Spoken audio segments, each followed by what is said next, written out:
Hey, friends. You probably think I'm sounding like a worn out record lately, talking about reducing anxiety and wanting to reduce clutter.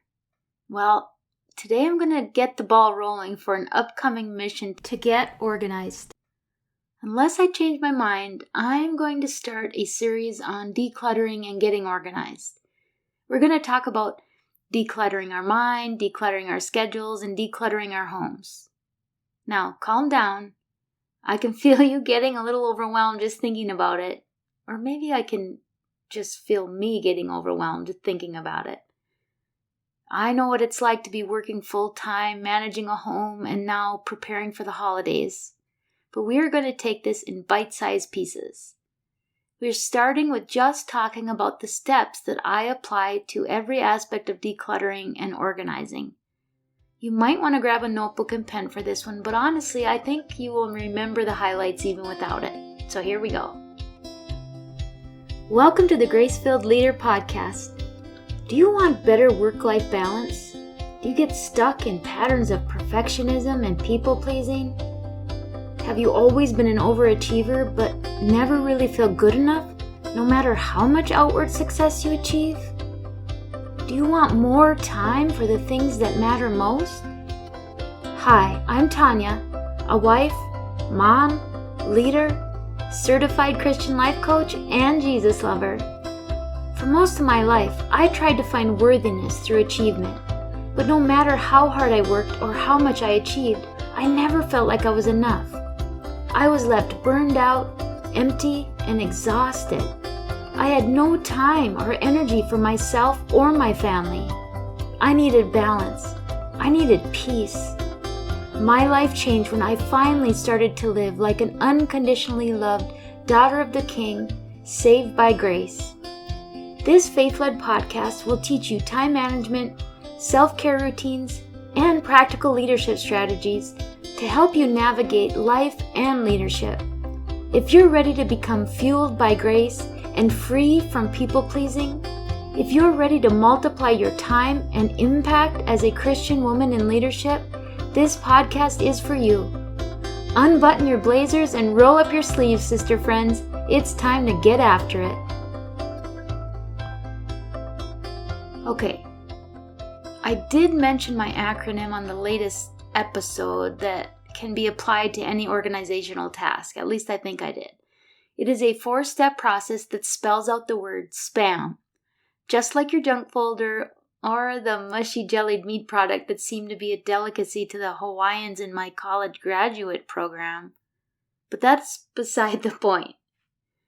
You can literally apply this process to any organizational task. Over the holidays, we're going to talk about some of the areas in your life where we can apply this process. And over the winter, I plan to implement this process in my home, little bits at a time, as part of my escape from clutter plan. I'm saying it out loud to you to add a little accountability. If you want to join in the challenge, maybe I'll keep you updated as to what area I'm tackling each week or month, and you can join me in solidarity. How does that sound? Okay, let's get to my 4-step process for escaping clutter. It is much like my friend Tracy Holt's 5-step system, and she's a professional organizer. So the first step, starting with an S, is to see and to sort. So first, you visually scan and make a mental note of all the things you would like to change about a space you're going to tackle. Focus on the things that you have the time and the resources to do right now, and begin to sort into like categories. Don't yet make a decision about it. Just get it out and sort it. Next, you need to purge.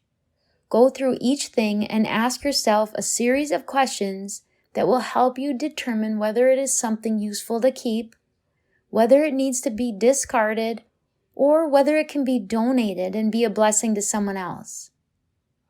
Some helpful questions I find are to ask yourself as you go through things are, does this item bring me joy? Do I use this on a regular basis? Would I pay money to buy this item again right now? Does this support my life and my goals right now? Is this important enough to take up space? Does this serve a purpose right now in my life? Will my kids want this in 10 or 20 years? What is the worst thing that could happen if I get rid of this item? On the other hand, some not so helpful questions or thoughts are, what if I need this again in the future? The truth is, if you don't know and you haven't used it in the past 6 months or a year, it probably isn't worth keeping just in case. A second not so helpful question, was this a gift from someone? Because if you would just be keeping because it was a gift and for no other purpose, it is okay to let it go. And finally, I spent a lot of money on this. Well, so what? If it doesn't serve a purpose and justify occupying the space, perhaps it can better bless someone else.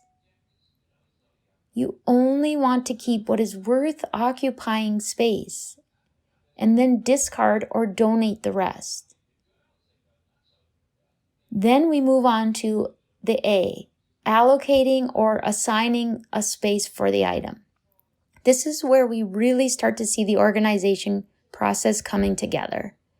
We start to assign space to items according to likeness and so that we know where to find them when we need them.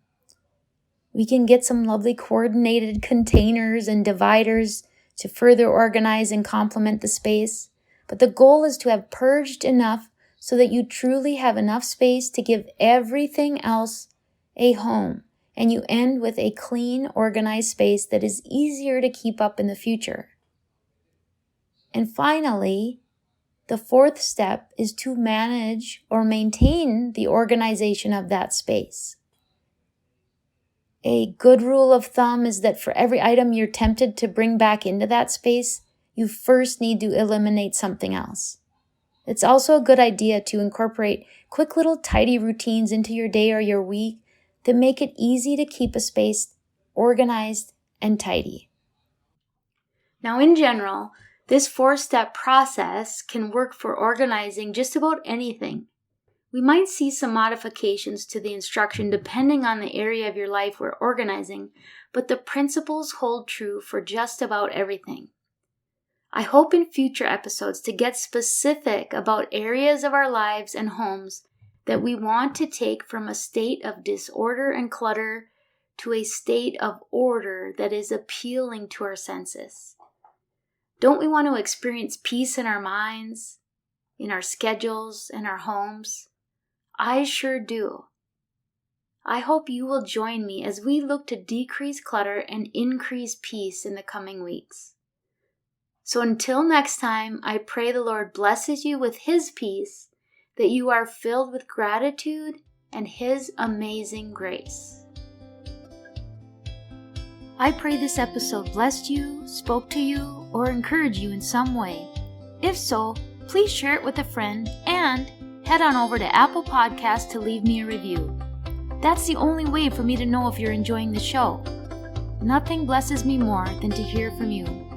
Also, come on over to our free Facebook community. This is a great place for us to support one another on our faith and leadership journeys.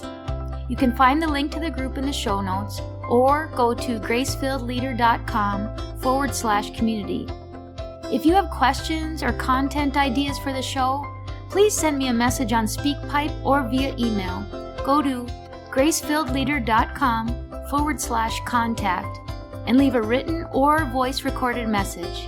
I would love to know how I can best serve you on the podcast. Now to Him who can do immeasurably more than we can ask or imagine, according to His power that is at work within us.